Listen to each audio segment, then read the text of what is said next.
Oke, Anda mau saya kasih data atau mulai dengan pantun? Oke, pantun.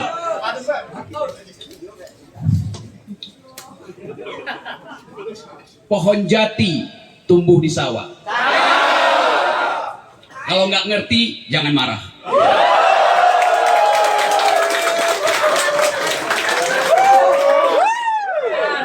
Oke, bahasa basi itu artinya bajingan sana, bajingan sini. Kopi Nuri artinya kopi nurani. Jadi kita ingin asuh Republik ini dengan nurani sambil melewati bajingan sana, bajingan sini. Nah itu. Oke.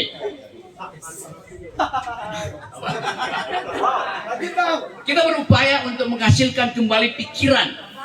Karena itu saya berada di komunitas pikiran. Kopi Nuri. Kopi artinya komunitas pikiran.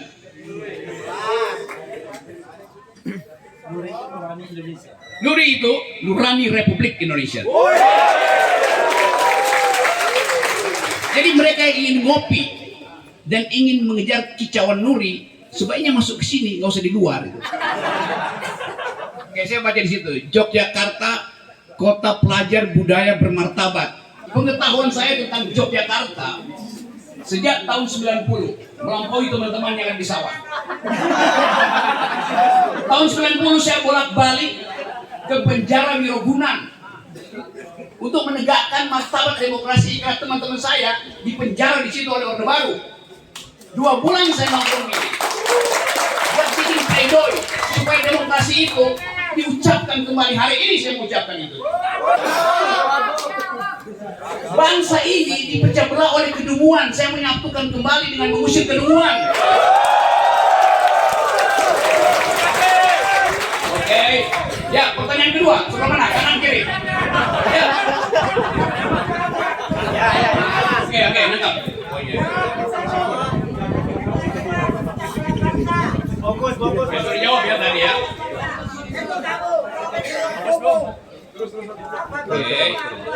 Memang saya mau memecah belah bangsa ini, yaitu bangsa yang berpikir dan yang tidak berpikir, mesti dipisahkan. Yang lain, oke, apa lagi? Sudah. Sekarang saya terangkan betapa korupsi itu menghina akal pikiran, sehingga ada tadi data diterangkan oleh Refli Harun bahwa 4 orang Indonesia menguasai kekayaan 50% negeri ini, sehingga kita jadi miskin, sehingga kalian yang ada di sawah juga jadi miskin. Itu masalahnya. Kami miskin punya pikiran. Nah justru itu tuh. Gini ya. Nah, saya ingin ada pikiran dan tidak miskin. Gak ada gunanya miskin. Jadi saya ingin miskin dengan pikiran. Lebih bagus punya pikiran tidak miskin. Karena itu kita mau bongkar penyebab kita miskin, termasuk kalian adalah korupsi. Oke? Nah, ada bagus ya. Saya mulai dengan itu. Kemarin saya ada di DPR. DPR hendak membuat pansus tentang BLBI. Ya ini barusan nih, pansus BLBI itu data tuh. Ada 600 triliun.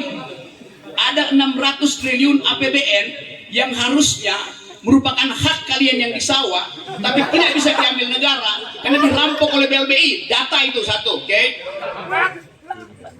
Dapat ya poin, oke? Nah karena itu,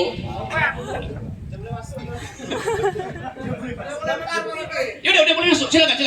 Diskusi, yuk, ayo.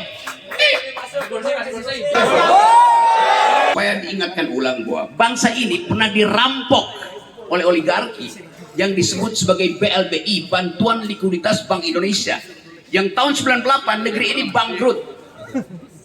Karena itu ada krisis moneter. Karena itu negara kemudian menjamin supaya tidak ada ras, negara kasih uang ke bank-bank yang bermasalah. Sampai sekarang 125 tahun nggak ada satu bank pun yang bayar, yang dimasukkan kembali ke uang negara cuma 30%. Pak Mahfud bingung bagaimana caranya mengembalikan hak rakyat untuk memperoleh keadilan. APBN kita setiap tahun bayar 160 triliun untuk utang yang kita bayarkan pada para pencoleng negara di 98. Jadi ya kita akhirnya harus memakai APBN untuk membayar kejahatan. Itu soalnya. Jadi kalau teman-teman termasuk yang marah pada saya mau dengarkan saya, Anda pasti akan kaget bahwa hak Anda itu dikebiri melalui APBN. Jadi Anda jangan marah pada saya, marah pada APBN. APBN itu hak teman-teman. Jadi sekali lagi, soal korupsi itu bekas dari 98, dari zaman Orde Baru masih ada sampai sekarang. Nah, kita ingin agar supaya mahasiswa ikut campur dalam upaya pemberantasan korupsi dengan menegakkan moral. Itu aja intinya tuh. Kalau soal hukum kadang kalau udah kadaluarsa mungkin, tapi kita masih diingatkan bahwa APBN itu adalah hak masyarakat, bukan tempat pemerintah mensubsidi pekerja asing. Yang terjadi adalah APBN dipakai untuk membayar pekerja asing. Jadi dari kemasyarakatan politik itu yang menyebabkan kenapa ada disparitas. Boleh nggak korporasi, konglomerat, oligarki mengakumulasi kekayaan? Boleh aja. Tetapi konstitusi kita bilang ada 3 pemain ekonomi kita. 1 adalah korporasi, tugasnya akumulasi. 2 adalah BUMN, tugasnya ada menyediakan fasilitas publik. Setelah dibangun jalan tol, kita disuruh bayar. Lo nggak boleh APBN itu memerintahkan BUMN sediakan fasilitas publik. Publik artinya tidak dibayar karena kita udah bayar pajak. Yang ketiga koperasi itu. Itu yang dasarnya. Kenapa kita menuntut keadilan sosial? Karena ada prinsip koperasi.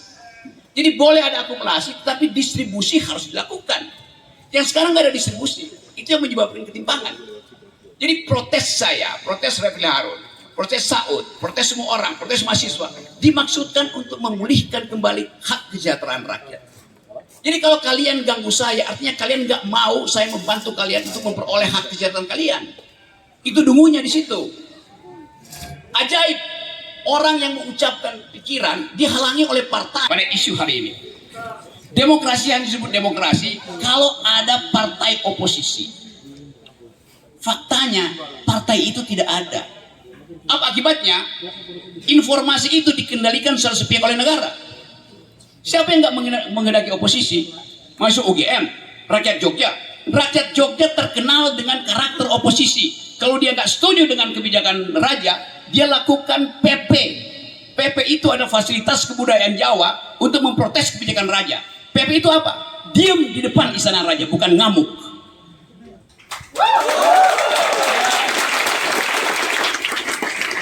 Saya paham filsafat Jawa. Sebaiknya Anda di luar itu diam, dengar aja. Itu namanya tradisi Jawa. Jadi saya mengerti bahwa ada kemarahan karena nggak ada outlet. Anda marah, Anda salurkan pada partai politik. Kalau Anda punya partai politik, Anda marah tidak punya partai politik, salurkan dengan pikiran, bukan dengan lemparan.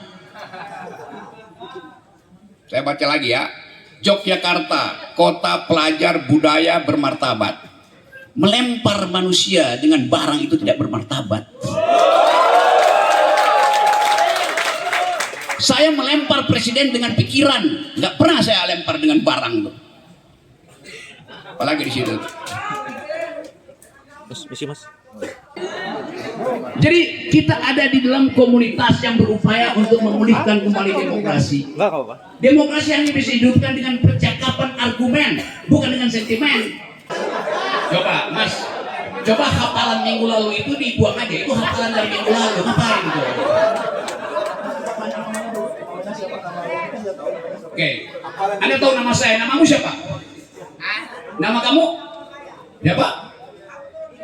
Iya, nama saya kamu tahu. Nama kamu? Oh, nama kamu turun sini. Oke. Menurut Master turun sini.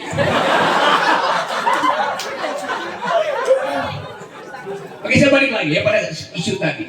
Kita ingin pemilu nanti itu menghasilkan radical break. Tadi istilah radikal dipakai. Pemutusan secara radikal dengan tradisi-tradisi yang sifatnya feodalistik, yang anti kritik, dengan tradisi-tradisi yang anti keadilan sosial. Negeri ini diasuh dengan prinsip sosialistis, bukan kapitalistis. Orang Ya, pertanyaannya? Pak Pusat, bedakan mana kritik dan mana itu lancar.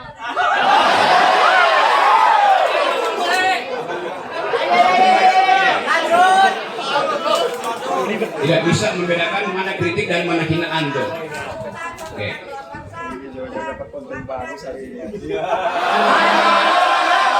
Oke, saya kutip. Kata Pak Jokowi bilang ini urusan kecil. Jadi Pak Jokowi bisa membedakan mana kritik, mana hinaan. Kalau ini hinaan, Pak Jokowi udah laporin saya ke polisi. Jadi Pak Jokowi tahu ini bukan hinaan. Iya, presiden bilang begitu, ini bukan hinaan. Loh, presidenmu yang bilang begitu. Oke. Selanjutnya, jadi kita mau pastikan bahwa pemilu ke depan itu harus punya dua aspek. Menimbulkan kembali keadilan supaya tidak banyak orang yang marah. Dan memastikan ada oposisi. Hanya itu. Kita minta pada Prabowo, kita minta pada Anies Baswedan, kita minta pada Pak Ganjar supaya ucapkan itu sejak sekarang. Semua presiden mesti pastikan bahwa kita kembali pada prinsip keadilan. Artinya tidak boleh ada akumulasi. Negara harus melakukan distribusi dengan tanda Gini ratio, dengan tanda jumlah stunting. Jadi ucapan itu yang kita mau pegang dari presiden. Siapa presiden yang bisa menjamin bahkan ada kesetaraan pendapatan di Indonesia supaya rasio antar CEO yang gajinya ratusan miliar dengan buruh yang bisa disewa untuk demonstrasi karena mereka kekurangan pendapatan. Banyak rakyat yang terpaksa menerima amplop untuk marah-marah. Kesalahan ada pada kebijakan, bukan pada si penerima amplop. Jadi saya ingin membantu teman-teman di sini, terutama rakyat Jogja, supaya kita satukan pikiran. Tolak dan usir Rocky Gerung. Tolak dan usir pekerja asing yang merampok hak rakyat Jogja. Itu yang benar.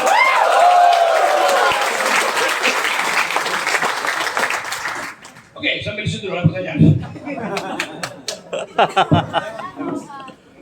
Satu kali pertanyaan satu orang.